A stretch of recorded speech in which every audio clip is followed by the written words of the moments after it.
Next 14th chapter है हमारा related party transactions. Related party transaction जो है that is a normal features of the commerce and business. Now days हम क्या है कि कोई भी एक अकेली जो कॉमर्स बिजनेस लेवल है वो अकेला काम नहीं करता, तो वो क्या करते हैं अपनी एक्टिविटीज़ जो हैं वो थ्रू अपनी सब्सिडरीज या जॉइंट वेंचर उनके थ्रू क्या करवाते हैं, अपनी एक्टिविटीज़ सारी परफॉर्म करते हैं। तो जो भी एंटरप्राइजेज हैं जब वो किसी ट्रांजेक्शन्स में अदर रिलेटेड पार्टी के साथ लिंक करती है कोई टर्म्स एंड कंडीशंस फॉलो करके, तो उसको हम बोलते हैं रिलेटेड पार्टी ट्रांजैक्शंस। मतलब कि जो एक बिजनेसमैन है दूसरे बिजनेसमैन, चाहे वो उसकी सब्सिडरी कंपनी है, चाहे वो उसका एज ए जॉइंट वेंचर है, चाहे वो उसकी एसोसिएट्स कंपनी है, उनके साथ मिलके ट्रांजैक्शंस परफॉर्म करते हैं और कुछ अंडर टर्म्स एंड कंडीशंस के अंडर, तो उसको हम बोलते हैं related party transactions. Related party transactions are a very sensitive issues. Sensitive issues इसलिए हैं बिकॉज इसमें रिस्क भी होता है। अगर आप जिसके साथ रिलेटेड हो, मतलब चाहे वो आपके अंडर काम कर रही है, आपकी सब्सिडरीज है, या आप उसके साथ जॉइंट वेंचर में मिलकर काम कर रहे हो, अगर उन्होंने कुछ भी फ्रॉड या कुछ भी गलती की है तो उसका इफेक्ट सारी जितनी भी उनके साथ रिलेटेड हमारी होंगी ऑर्गेनाइजेशन जॉइंट वेंचर्स उनके ऊपर पड़ेगा। So there are a number of examples in corporate history जहाँ पर रिलेटेड पार्टी जो है वो अपने ऑपरेशंस को क्या करती है, मैनिपुलेट करती है, एंटिटी जो है वो फाइनेंशियल स्टेटमेंट जो है वो अपनी बनाते हैं उनके साथ मिलकर। सो जैसे कोई भी बिजनेस है, एक पेरेंट कंपनी है, उनके अंदर different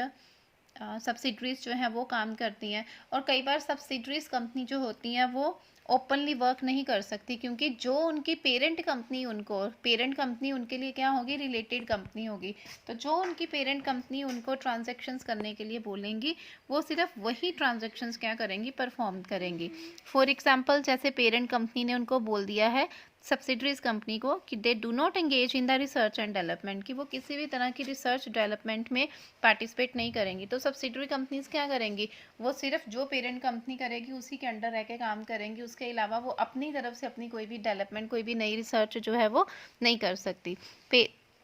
so profit and loss of a financial, जितनी भी फाइनेंशियल स्टेटमेंट्स होती हैं, फाइनेंशियल पोजीशंस होती है एक एंटिटी की, that may be affected by a related party relationship. Obviously है कि अगर एक की ट्रांजैक्शन फाइनेंशियल ट्रांजैक्शन में कुछ गड़बड़ हुई या वो उनको प्रॉफिट की जगह लॉसेज हो रहे हैं तो उसका इफेक्ट ओवरऑल जो है वो रिलेटेड पार्टी के ऊपर पड़ेगा। सो रिलेटेड पार्टी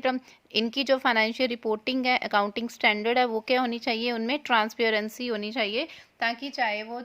पेरेंट कंपनी है, सब्सिडरी कंपनी है, या जॉइंट वेंचर है, या एसोसिएट्स हैं, उनको सारी एक दूसरे की जितनी भी फाइनेंशियल स्टेटमेंट्स हैं, अकाउंटिंग स्टैंडर्ड है, वो क्या होने चाहिए, क्लियर होने चाहिए। देन आता है लर्निंग आउटकम, IAS 24 के अंदर आता है। ये रिलेटेड पार्टी डिस्क्लोजर किसके अंदर आता है, इंडियन अकाउंटिंग स्टैंडर्ड 24 के अंदर।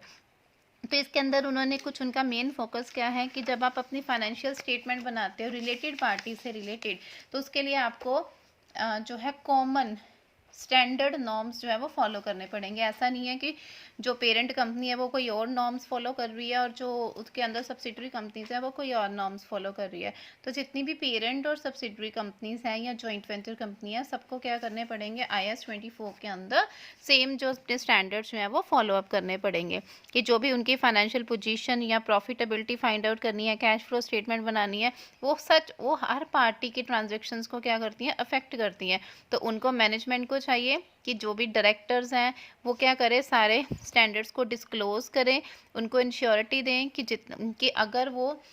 उन स्टैंडर्ड्स को फॉलो करके काम करेंगे तो उनको क्या मिलेंगे, इंसेंटिव्स जो है वो क्या होंगे, अवेलेबल होंगे। उनको फाइनेंशियल स्टेटमेंट्स क्या होनी चाहिए, क्लियर होनी चाहिए। तो इसमें IAS 24 का मेन ऑब्जेक्टिव क्या है, defining the related party relationship, related party का आपस में रिलेशन क्या है, और उनकी ट्रांजैक्शन, जो भी उनके बीच ट्रांजैक्शंस होती हैं रिलेटिंग पार्टी के बीच, उनको क्या करना, डिस्क्लोज करना।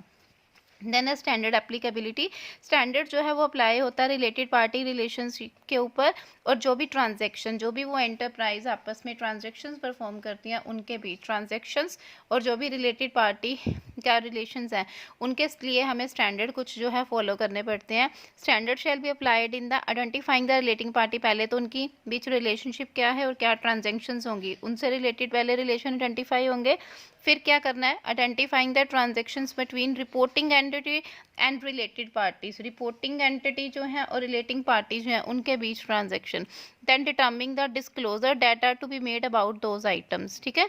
मतलब जो भी उन आइटम से रिलेटेड इन्फॉर्मेशन होगी वो सारी की सारी क्या करनी है, उन्होंने डिस्क्लोज करनी है। सो जो भी हमारी पेरेंट कंपनी होती है that presented on A stand alone basis, parent company को हम स्टैंड अलोन बेसिस इसलिए बोलते हैं क्योंकि वो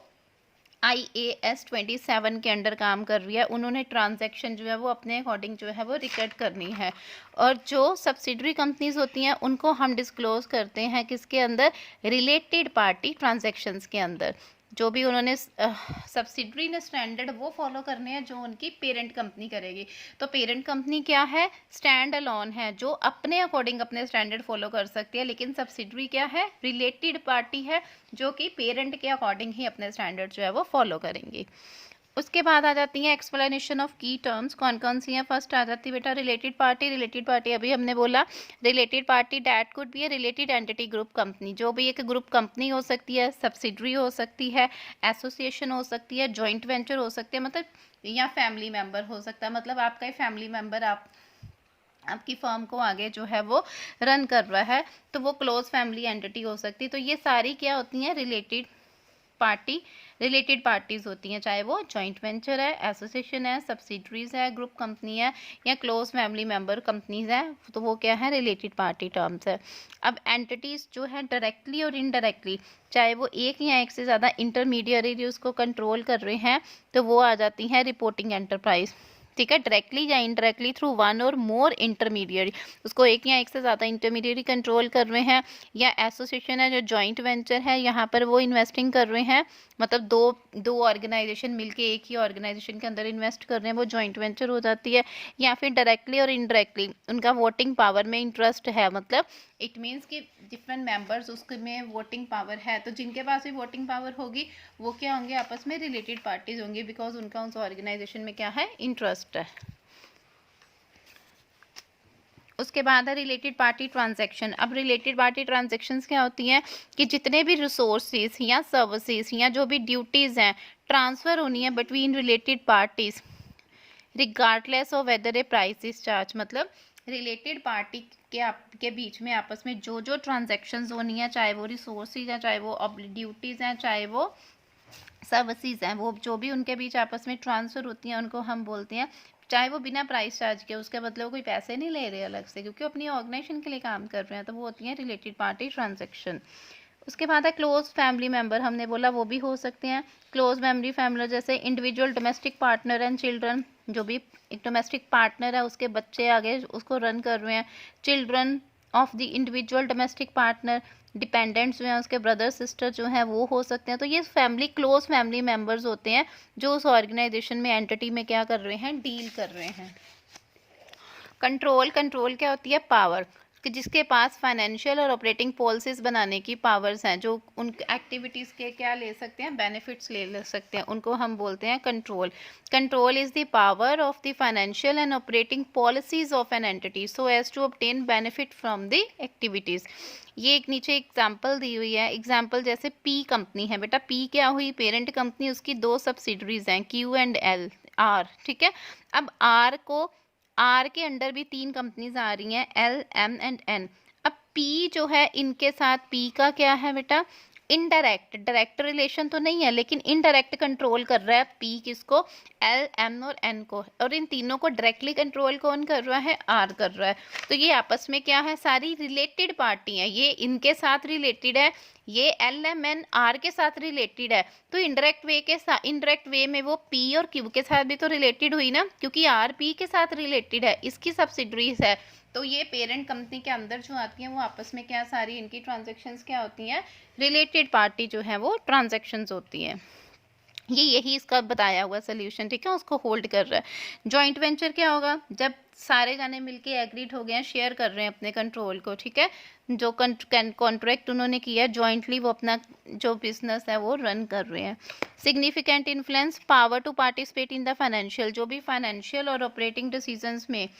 मतलब वो कंट्रोल नहीं कर रहे, they not control over those policy, उनके पास क्या पावर है, वो सिर्फ पार्टिसिपेट कर रहे हैं फाइनेंशियल ऑपरेटिंग डिसीजन में, तो वो होती हैं सिग्निफिकेंट इन्फ्लुएंस। की मैनेजमेंट पर्सनल, मैनेजमेंट अथॉरिटी, जिसमें अथॉरिटी एंड रिस्पॉन्सिबिलिटी उन्हें मैनेजमेंट से रिलेटेड काम करने हैं, like a planning, controlling, staffing, directing, ये सारी एक्टिविटी जो परफॉर्म कर रहे हैं वो होते हैं की मैनेजमेंट पर्सनल की, जो उनको कंट्रोल करेंगे, किसको, मैनेजमेंट को।